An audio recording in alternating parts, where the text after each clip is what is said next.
Hi, this is Monte, and today we have a special episode about peak and RMS, what they do and why it's important to know about it. You know this board from the last episode, so let's read through it. What is peak? The peak value is the highest level that the signal will reach. The RMS value is the effective value of the total signal.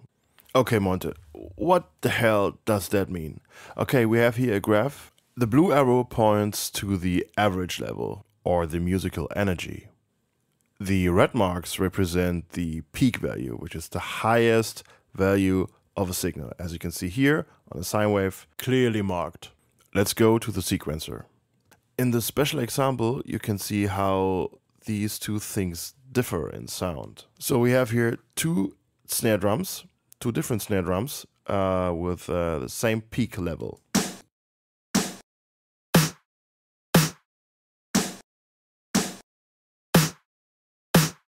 Okay, as you can hear, the second snare sound is much louder.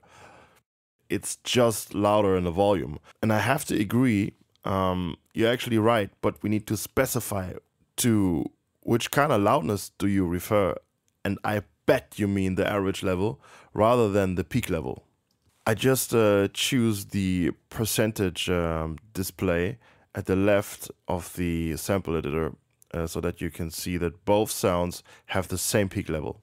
So when we check the second snare drum here, we see a kind of thickness, a full body of a waveform. This is the average volume or the musical energy of a signal. We call it RMS. Okay, we just need to double check now that both signals are having the same peak. So I use the event float as a ruler. First snare is alright, fair enough. Let's check the second snare. Okay, it's indeed a tiny bit louder. So we have to lower the volume. I guess must be better. Okay, just wait a sec. I have to select this thing and change the gain a bit. Okay, now it should be good. It should be perfect. Okay, let's have a listen.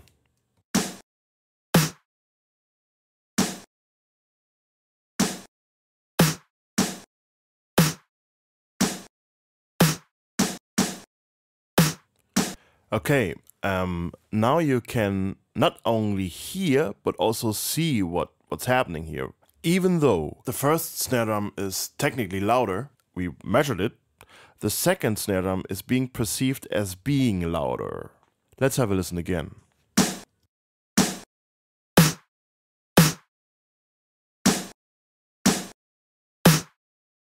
Wow, that's crazy. Monte, what's going on here? And here comes the big deal.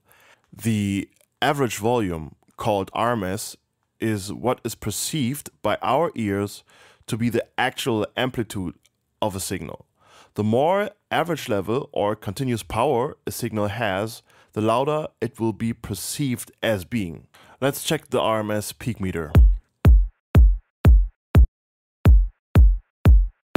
Aha! Now it's obvious.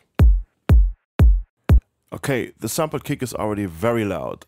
Peak is at -5 dBFS and the RMS is around -13 dBFS. So when you just set that kick to 0, we already have club level loudness. So kind of the same goes for the bass. Conclusion, the average level of kick and bass should be loud. And the peak and RMS level should be kind of closer together.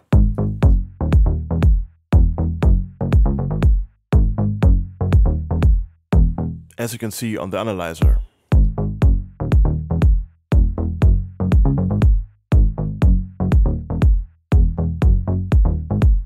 The reason why I did what I did to the bass was obvious. I was looking for a constant level. Those extra peaks draw our master level closer to 0, which will cause a limiter to bring down the whole volume of the track. Let's see what happens when I deactivate some plugins on the bass. Okay, level's getting louder. here, and again. That happens every time when the bass comes together with a kick.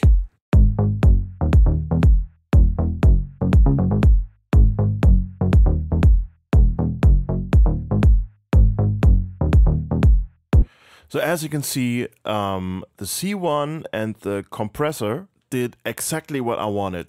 They keep the bass in range. When we get rid of those nasty peaks in the first place, then there's no need for a limiter in the mix bus. Ta-da! There it is. Don't get me wrong. This is no invitation to squash kind of everything. We should always analyze the sound before we do any processing. And sometimes there's actually no need to do anything at all. Just have a look at the kick channel. No channel strip of madness here. I just choose the right kick sound. That's it. And especially the kick itself in dance music genre has an important status. The kick is the master. Nothing is louder than the kick. As you can see on the analyzer. Okay, mix bus. This one, this, that one, or this one have one thing in common. 0 dB FS. Okay, what the hell does that mean? In digital land, there's nothing louder than 0 dB. 0 dB is the loudest signal your system will provide. It's the roof of your house. So if you want to make something loud, make it loud under 0 dB and then bring it up. But don't worry guys, we're going to expand on the subject in the next tutorial.